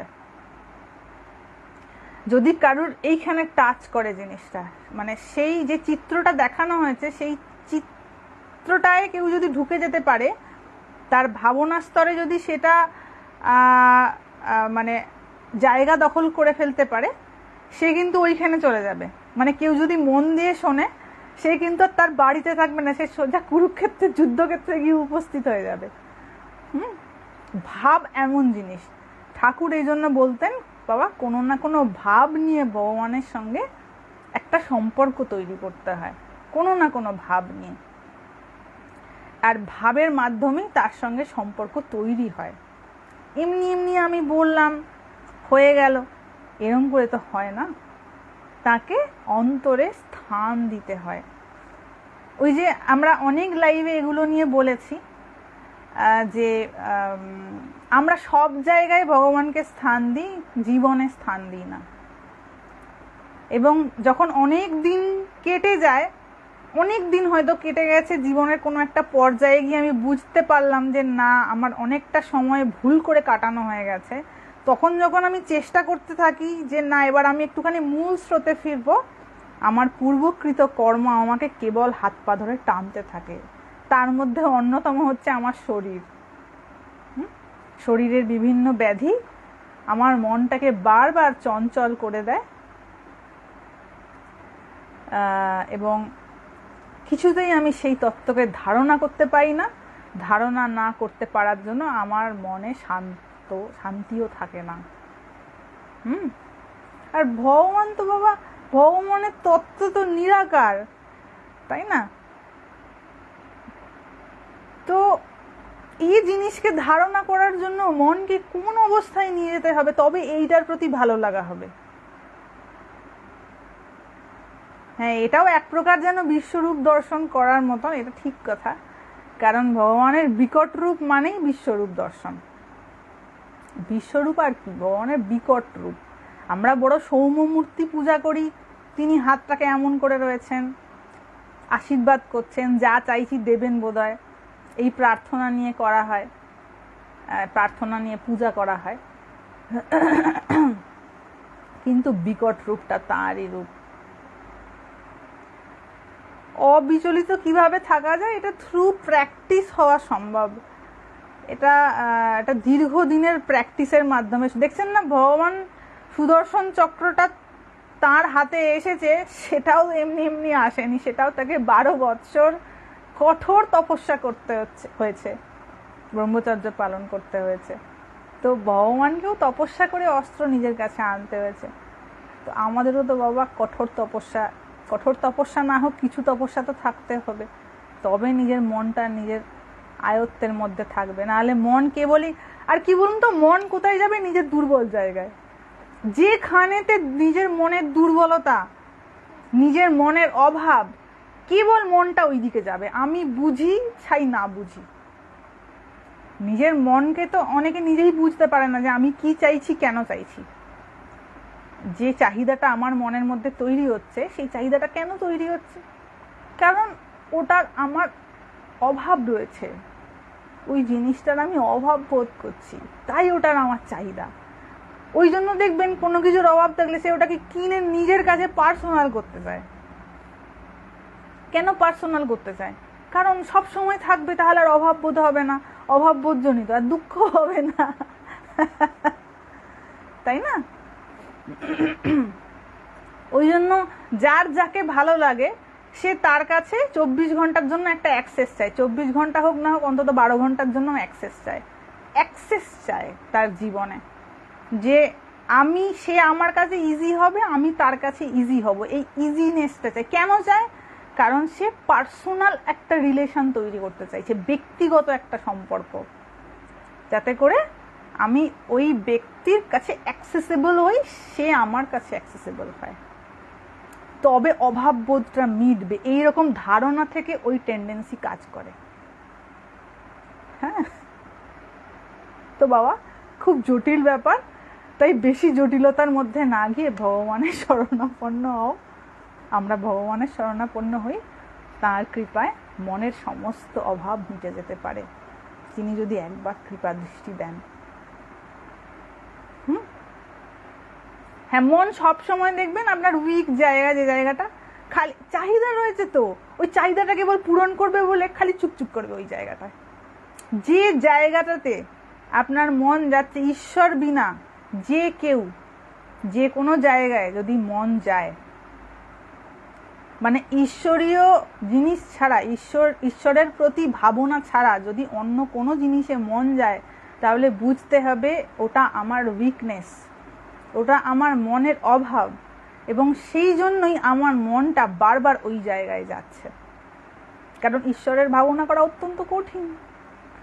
যেভাবে ঈশ্বরের ভাবনা করার কথা শাস্ত্রে বলা রয়েছে, যখনই সেইভাবে ভাবনা করতে আমি অক্ষম হচ্ছি, আমার মনটা ওটার একটা অল্টারনেটিভ খুঁজতে চাইছে, তৃপ্তির জায়গা, যেটা আমার মনে অরিজিনাল অভাব রয়েছে, তো মনটা তখন ওই দিকে চলে যায়। এবং আমি নিজেকে কোথাও একটা বুঝিয়ে দিই যে আমি তো ভগবানেরই কথা শুনতে চাইছি, আমি তো তাকেই চাইছি। নো, যা দেবে দেবে, না দিলে না দেবে, পেয়ে যেন না বলতে হয় কেন দিলে। ঠিক ওই জন্য চাইতে নেই ভগবানের কাছে, ওই জন্য বিষয় চাইতে নেই। তার কারণ হচ্ছে কোন বিষয়টা আপদে পরিণত হয়ে যাবে ওটা বোঝা যায় না, আমরা ওটা বুঝতে পারি না। আমরা তো বুঝে চাই না, আমার ইমিডিয়েট যেটা নিড আমি সেই জিনিসটা তার কাছে প্রার্থনা করছি, কিন্তু দেখা গেল কেঁচো খুঁড়তে গিয়ে কেউটে বেরিয়ে পড়েছে, তখন তো আবার সেই ভগবানের কাছেই যাব যে তুমি আমার যন্ত্রণাটা দূর করো। গুরুর সান্নিধ্য না পাওয়াটাও অভাব। হ্যাঁ, এটাও একটা অভাব, তবে সেটা স্পিরিচুয়াল অভাব। আর তাছাড়া গুরু কি করবে? গুরু তো ট্যাঙ্কে করে নিয়ে ঘুরবে না কাউকে, তাই না? এই জায়গাটাও তো বুঝতে হবে। গুরু তো ট্যাঙ্কে করে নিয়ে কাউকে ঘুরবে না, গুরুর উপদেশ দিয়ে দেবে, কিছুক্ষণ তার সঙ্গ হবে, যে হ্যাঁ বাবা তুমি এমন এমন করে সাধন ভোজন করো আর এইভাবে তুমি চলো। কোনো যদি প্রশ্ন মনের মধ্যে উদয় হয় বা জানতে ইচ্ছা হয়, আমি জিজ্ঞাসা করলাম, তিনি সেটার আমার উত্তর দিয়ে দিলেন। এটুকুনের মধ্যে সীমাবদ্ধ না থেকে যদি আমি অ্যাক্সেস চাই, যে আমি তার সঙ্গেই থাকবো, উঠবো বসবো, তিনি যেখানে যাবেন আমাকে ট্যাঙ্কে করে নিয়ে যাবেন, সেটা কিন্তু আমার দুঃখের কারণ হয়ে দাঁড়াবে, হবেই হবে। কারণ আমি ওই সাকার রূপটায় অ্যাটাচড হয়ে গেছি এবং আমি তাকে চাইছি ঈশ্বরের পরিবর্তে। জিনিসটা কিন্তু খুব সূক্ষ্ম ব্যাপার রয়েছে। মানে তিনি গুরুর কাজ কি? যাতে ভক্ত বা শিষ্য ভগবানের দিকে এগিয়ে যেতে পারে, সেই রাস্তাটা তাকে দেখিয়ে দেওয়া। আর শিষ্যের কাজ কি? গুরুর ওই গাইডেন্সটা নিয়ে ঈশ্বরীয় পথে এগিয়ে যাওয়া। কিন্তু অনেক ক্ষেত্রে দেখা যায় শিষ্য ঈশ্বরের দিকে না এগিয়ে গুরুর দিকে এগোতে থাকে। That is wrong. That is absolutely রং। কারণ গুরুর শরীরটা আজীবন থাকবে না। আর তাছাড়া গুরু শিষ্যের সংস্পর্শে এসেছে শিষ্যকে মুক্ত করবে বলে, নিজের বন্ধনে বাঁধবে বলে নয়। ঠাকুর বলতেন না, বাবা দু টাইপের গুরু হয়, এক হচ্ছে যে শিষ্যকে ভগবতমুখী করে, আর যে আর এক ধরনের গুরু হচ্ছে যে শিষ্যকে নিজের দিকে, তুমি খালি আমারই ভজনা করো, আমাকে নিয়েই খালি লাফালাফি করো, এমনও রয়েছে। এটা কিন্তু সঠিক পন্থা নয়, সঠিক রাস্তাও নয়। কারণ একটা সময় বাবা সমস্ত কিছু শেষ হবে, চারপাশে কেউ থাকবে না।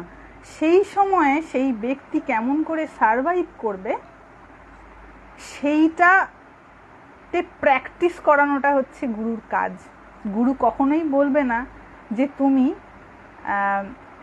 আমার ট্যাঁকে ঘোরো।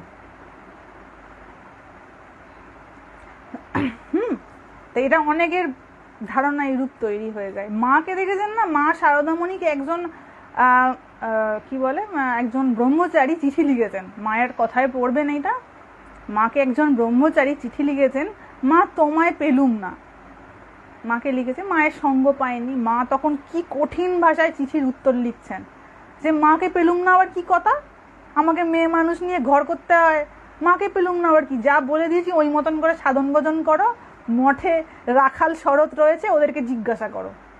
খুব কঠিন ভাষায় কিন্তু মা তাকে উত্তর দিয়েছিলেন। ও আবার কি ট্যাঁকে ঘুরবে। হ্যাঁ, তো বাবা এক্ষেত্রে অনেক ভ্রান্ত ধারণা, মানে ভ্রম কিন্তু মনের মধ্যে কোথায় মায়া সূক্ষ্মভাবে বীজ বপন হয়ে যাবে বোঝা খুব কঠিন। গুরু সব সময় চেষ্টা করবে তার যে শিষ্য বা সন্তান রয়েছে তাকে কিভাবে স্বাবলম্বী করা যায়, নিজের উপর নির্ভরশীল করার চেষ্টা কখনো করবে না।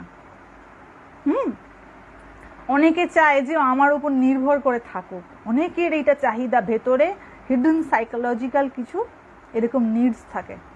যখন দেখা যাবে অমুকের আর আমাকে দরকার নেই, ও তো নিজে নিজে এখন হয়ে যাচ্ছে, তো আমাকে ছাড়াই তো চলে যাচ্ছে, মানে আমি চাই না যে সে কখনো স্বনির্ভর হোক, আমি চাই আমার নিডটা তার জীবনে সারা জীবন থাকুক। কোথায় আমরা নিজেরাই নিজেদের মেরে বসে, মানে মেরে রেখে দিয়েছি।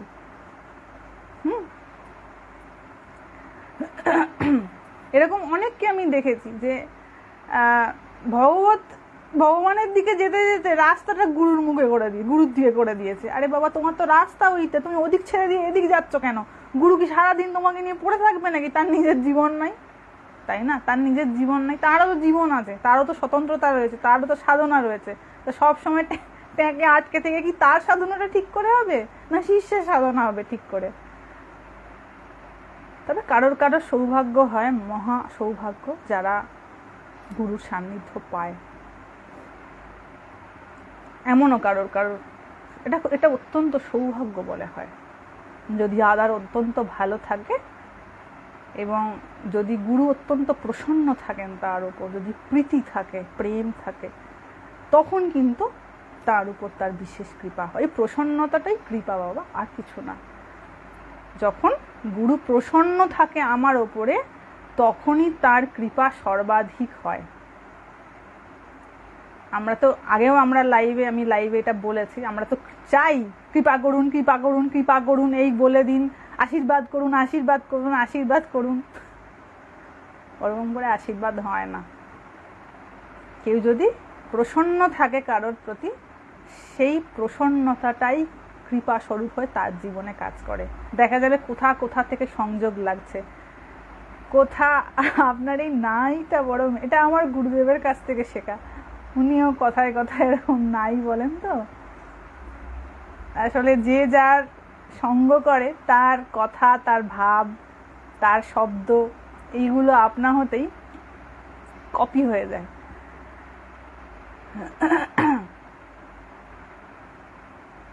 না দীক্ষা দিই না, দীক্ষা আবার আলাদা করে কি, যেখানেতে ভগবান লাভের গাইডেন্স পাওয়া যায় সেটাই দীক্ষা। আবার দীক্ষা করে আলাদা আবার কি দীক্ষা হবে, তাই না? কতজনের দেখেছি যাদের দীক্ষা হয়ে গেছে অথচ মনে প্রশ্ন রয়েছে, উত্তর দেওয়ার লোক নাই। কি লাভ হয়েছে অমন দীক্ষার, তাই না? আমি জব করছি, আমি আমার কিছু আস্কিংস তৈরি হয়েছে, আমি যে যার কাছে আমার মাথা বিকিয়েছি তার সঙ্গে যে যোগাযোগ করব, আমার সেইটুকুনও আমার পজিশান নেই। তো সেখানে তো এবার তাহলে খুঁজতে হবে কে আমাকে পরামর্শ দেবে।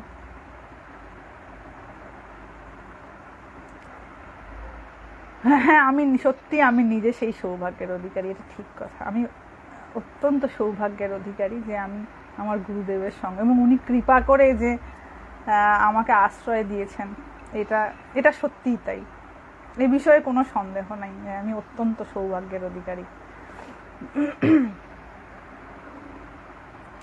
এবং আমি জানি না, মানে সবাই বলে যে শিষ্যকে গুরু সেবা করতে হয়, এটাই তো আমরা শুনেছি।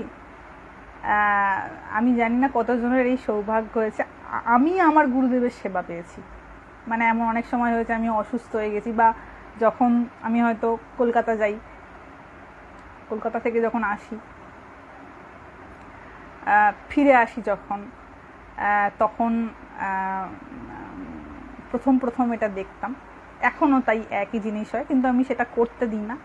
প্রথমবারে যখন আমি কলকাতা গেছি, কলকাতা থেকে ফিরে এসেছি, দেখছি যে আমি যে জুতোটা ব্যবহার করি সেই জুতোটা আমার গুরুদেব ভালো করে পরিষ্কার করে, মানে যেহেতু আমি 2 মাস থাকবো না, ধুলো পড়ে যাবে, জুতোটা পরতে পারবো না, সেই জন্য জুতোটা ভালো করে পরিষ্কার করে একটা পলিথিনের মধ্যে ঢুকিয়ে তাকে তুলে রেখে দিয়েছেন, যাতে করে আমার জুতোটা ধুলো না পড়ে। তার পরের বছর থেকে আমি নিজেই পরিষ্কার করে প্যাক করে রেখে যাই, যাতে ওই কার্যটা তাকে আর না করতে হয়। কিন্তু উনি এই রূপ আমার সেবা করেছেন। হ্যাঁ, কেদারে বেড়াতে গিয়ে তো সে তো অতুলনীয়, ভাবাই যায় না।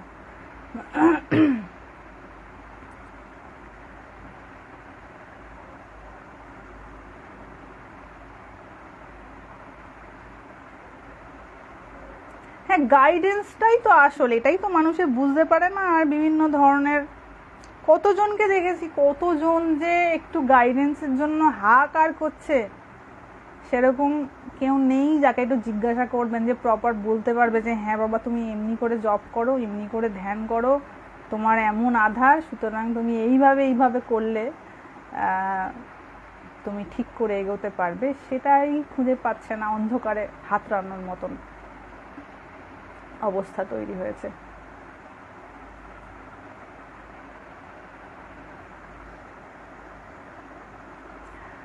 দেখুন, গেরুয়া ধারণ করলেই যে 12 প্রজন্ম ধন্য হয়ে যাবে, ব্যাপারটা কিন্তু তা নয়। আসল হচ্ছে মনটাকে গেরুয়া করা। যার মনটা গেরুয়া হয়েছে তার জীবন ধন্য, আর তার চারপাশের পরিবেশ ধন্য, তার রক্তের সম্পর্কের যারা আছে তারা ধন্য, আর যারা সঙ্গ করবে তারা ধন্য। মনটা গেরুয়া হতে হবে বাবা। বাইরে তো ওটা একটা বিশেষ কারণবশত দেওয়া হচ্ছে, কিন্তু মনের যে গৈরিকীকরণ, ওইটাই হচ্ছে আসল।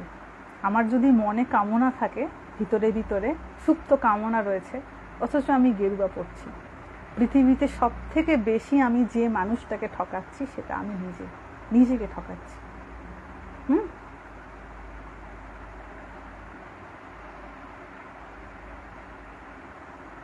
হ্যাঁ, আমাকে বাবা সত্যি আমার গুরুদেব, এটা আমি মানে ভাষায় বলে প্রকাশ করতে পারবো না, আমার সেই ভাষা নেই। উনি আমার জন্য যা করেছেন, আমাকে যা কৃপা করেছেন, আমি সেই সমস্ত কৃপার যোগ্য ছিলাম বলে মনে হয় না। আমার জন্য যা করেছেন, উনি যা ত্যাগ স্বীকার করেছেন, শিষ্য গুরুর জন্য ত্যাগ স্বীকার করে, আমি আমার গুরুদেবের জন্য যা ত্যাগ স্বীকার করেছি তার সহস্র গুণ বেশি ত্যাগ স্বীকার উনি আমার জন্য করেছেন।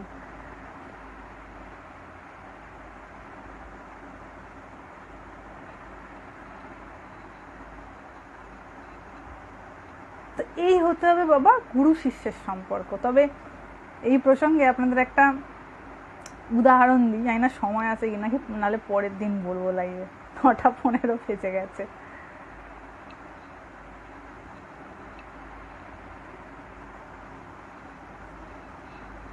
হ্যাঁ, আমার কপালে ছিল, কি করা যাবে। আমি যে পরিবার থেকে এসেছি সেই পরিবারের দূর দূরান্ত পর্যন্ত কেউ ভক্ত ছিল না। ভগবানের নাম করা, ভগবানের গুণকীর্তন করা, আমাদের পূর্বপুরুষে ওই খালি ঘন্টা নাড়া টং টং টং টং, আর যেগুলো রিচুয়ালিস্টিক যে পূজা সেগুলো, কিন্তু প্রকৃত যে ডিভোশন বা ভক্তি কারোর ছিল না। তো এটা তাঁর কৃপা যে আমি তার কন্ট্যাক্টে আসি এবং তার কৃপা হয়। যদিও আমি মহিলা, জেনারেলি সাধুরা একটু দূরত্ব বজায় করে রাখে মহিলাদের সঙ্গে, বা কথা বলতে চায় না খুব একটা, টুকটাক দু একটা কথা বলে, বাকি ছেড়ে দেয়। কিন্তু উনি আমার সঙ্গে সেই বৈষম্যতা করেননি, এটা আমার অশেষ সৌভাগ্য।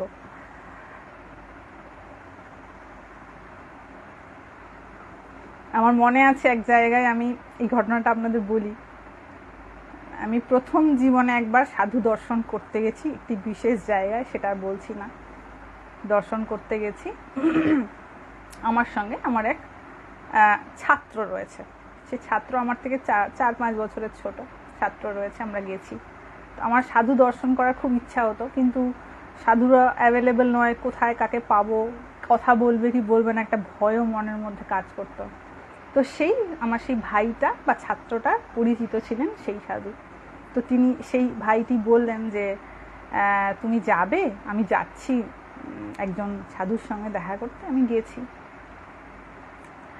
তো যখন আমরা সেখানে গিয়ে উপস্থিত হয়েছি সেই মহারাজের সামনে, আমি দেখছি যে উনি ওই আমার ছাত্রটির সঙ্গে কথা বলছেন, কিন্তু আমার সঙ্গে একটিও কথা বলেননি। আমি দূরে দাঁড়িয়ে আছি, যেমন অনাথা দাঁড়িয়ে থাকে, যার কেউ থাকে না, আমি অনাথার মতন একটা ধারে, রাস্তার ধারে দাঁড়িয়ে রয়েছি।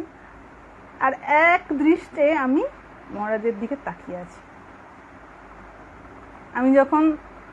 আমি ভাবলাম, যখন আমার ছাত্রটি যখন ওনার পায়ের কাছে গিয়ে বসলো, আমি ভাবলাম আমিও হয়তো ওখানে একটু বসার সুযোগ পাবো। কিন্তু যেহেতু আমি মহিলা, তিনি আমাকে বললেন তুমি ওই দূরটায় গিয়ে দাঁড়াও।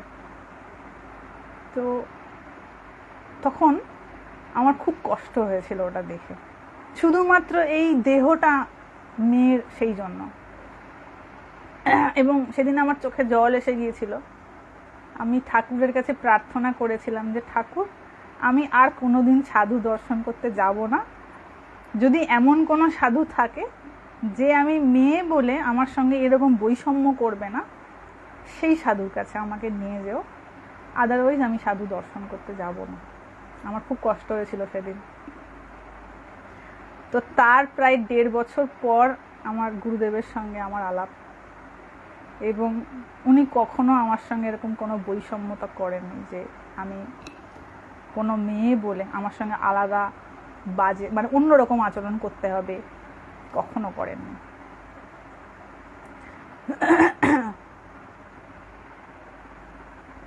ওই ঘটনাটি আমার আজও মনে আছে। আমি খুব কষ্ট পেয়েছিলাম সেই ঘটনায়। এবং যখন ঘটনাটা ঘটছে আমি দূরে দাঁড়িয়ে রয়েছি, আমার তখন মনে হয়েছিল আমি অনাথ হয়ে গেছি।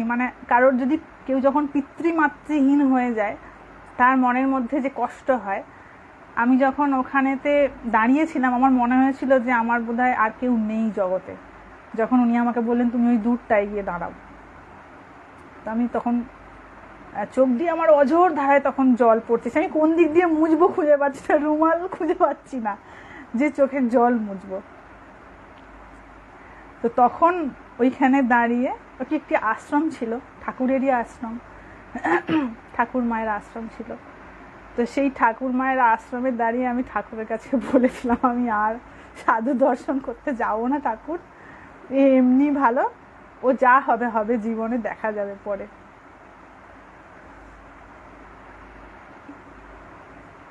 পরের লাইভে আপনাদের গুরু এবং শিষ্যকে নিয়ে একটা খুব সুন্দর গল্প আছে, এইটা কেউ আমাকে একটু মনে করিয়ে দেবে, আমি বলবো।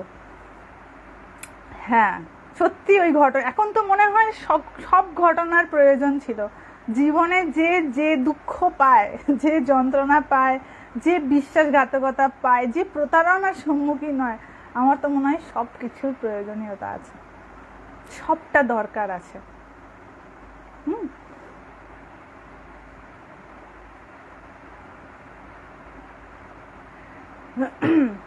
আসলে অনেক ক্ষেত্রে হয় কি, সমাজটা তো আমাদের খুব জটিল, যার জন্য অনেক রকম নিয়মাবলীর মধ্যে থাকতে হয়। ওনারও কোনো দোষ নাই, খুব স্বাভাবিক, যেমন প্রোটোকলস থাকে সেই অনুযায়ী চলতে হয়।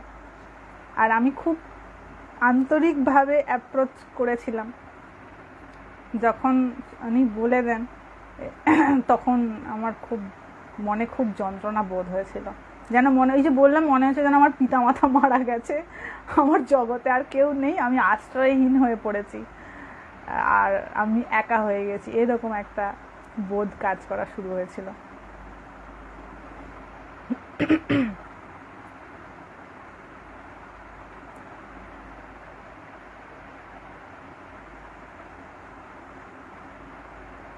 হ্যাঁ, আমি যাবো, এটা প্রত্যেক লাইভেই বলতে হয়, ডিসেম্বরে যাব। হ্যাঁ, যিনি সাধু তিনি কি সমাজের বলে দেওয়া নিয়মে চলবেন? কিছু নিয়ম তো রাখতেই হবে বাবা, কিছু সামাজিক নিয়ম তো তাকে রাখতেই হবে। এটা তো খুব, যেহেতু সে সমাজে রয়েছে, এবং ঠাকুর বলছেন যে লোকশিক্ষার জন্য সাধু সন্ন্যাসীকে কিছু নিয়মের মধ্যে তো থাকতেই হবে, নাহলে তো মানে মানুষ যে তার থেকে শিখবে সেটা, শিক্ষাটা তো হয়ে উঠবে না। না, যেমন ধরো আমি একজন সাধু, আমার যদি এখন মনের মধ্যে ইচ্ছা হয় আমি সিনেমা দেখবো, আমি যদি এখন সিনেমা হলে গিয়ে সিনেমা দেখতে চাই, তাই না? সেটা কি আমাকে মানায় না। আমি যখন রাস্তা দিয়ে যাব আর 5টা মানুষ যেমন করে হই হই হই হই হা হা হা করতে করতে যায়, আমি কি সেভাবে যেতে পারবো না। যেভাবে সাধারণ মানুষ একটুতেই ক্রুদ্ধ হয়ে যায় বা রেগে যায় বা মানুষের সঙ্গে মিসবিহেভ করে ফেলে, আমি কি সেভাবে, আমি রেগে গেলেও আমি ক্রুদ্ধ হতে পারবো না, বা খুব ক্রুদ্ধ হলেও বা রেগে গেলেও আমি সামনের মানুষটাকে, তাকে আঘাত করে বাজে কথা বলতে পারবো না, চেষ্টা করব না বলার, কারণ এটাই সাধুর ধর্ম। তো এই সামাজিক দিকটা একটু লক্ষ্য রাখতে হয়, না হলে সেটা উচ্ছৃঙ্খলতা হয়ে যায়। এবং আমরা দেখব ঠাকুর, মা, স্বামীজি, এনারা প্রত্যেকেই কিন্তু এই নিয়মটাকে মেনটেন করার চেষ্টা করেছেন। কিছু এদিক ওদিক হয়েই যায়, যেহেতু জীবন সব সময় সেটা একরকমভাবে, একই রকমভাবে সমানভাবে চলতে পারে না, একটু এদিক ওদিক হয়ে যায়, কিন্তু বেসিক জায়গায় তারা সবাই একই রকমভাবে এই আদর্শকে মেনে চলার চেষ্টা করেছেন। আধ্যাত্মিকতার সাথে সাথে সামাজিক জায়গাটারও যে মর্যাদা, সেটাকে রক্ষা করার চেষ্টা করেছেন।